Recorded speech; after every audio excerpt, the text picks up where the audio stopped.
নেশার জন্য টাকা লাগত ছেলের, সে টাকা না দেওয়ায় হামলার শিকার হন বাবা মা। এরপর যা ঘটেছে তা আসলেই যেন সিনেমার দৃশ্য। ছেলেকে পিটিয়ে হত্যা করে থানায় এসে আত্মসমর্পণ করলেন বাবা মা। ২৯ জুলাই দুপুরে বরিশালের বাকেরগঞ্জ পৌরসভার ভরপাশা এলাকায় এ ঘটনা ঘটেছে জানায় পুলিশ।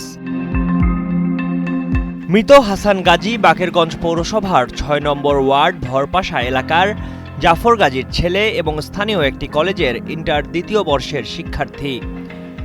নিহতের স্বজনরা জানান, ২ কন্যা ও ১ ছেলের অভিভাবক জাফর ও নাজমা দম্পতি।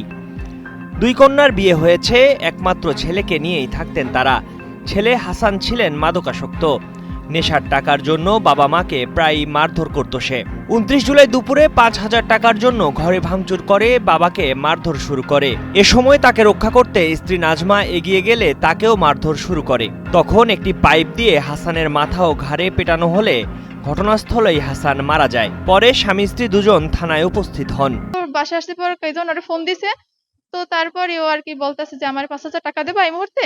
তো বলতেছে টাকা কি সাথে সাথে কি দেওয়া যায়, তো আমার বেরোইতে দেখে না দিতেই হইবে। এই করে ধাক্কাধাক্কি করতেছিল, মারে নাকি শুনছি অনেক জোরে একটা লাঠি মারছে, সিটটা চলে গেছে। তো বাবাই রাগ করছে, তো রাগারাগি করে ওরে মারধর করতে লইছে কিনা আমি জানি না। তারপর ওনাকে আমার বাবার গলা চাইপে ধরছে অনেক জোরে মারার জন্য, যে মাইরেই ফেলাবো, টাকা দেন নাহলে মাইরে ফেলাবো। তো তারপর ওই বাবা মনে হয় মারছে, হয়তো কিভাবে পড়ছে আমি আর কিছু জানি না। আমার শ্বশুরে বাসায় ছিল, হে মনে হয় একটা বাড়ি দেওয়া ধরছে, ওই বাড়িটা মনে হয় মাথায় বাজছে।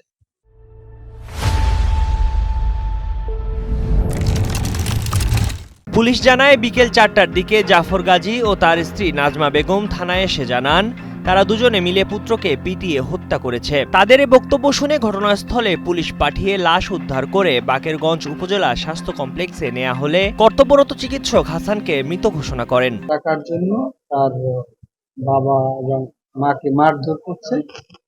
এই এক পর্যায়ে তার বাবা উত্তেজিত হয়ে তাকে আঘাত করলে সে ঘটনাস্থলে ওখানে মৃত্যুবরণ করে।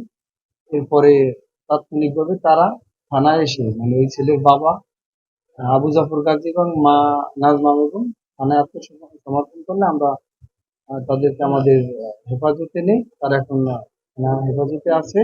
আগামীকাল তাদেরকে দ্রুত আদালতে সোপর্দ করা হবে। এ ঘটনায় মামলা প্রক্রিয়াধীন রয়েছে বলে জানিয়েছে পুলিশ। জিয়াউল করিম মিনারের পাঠানো তথ্যচিত্রে ডেস্ক রিপোর্ট, কালের কণ্ঠ।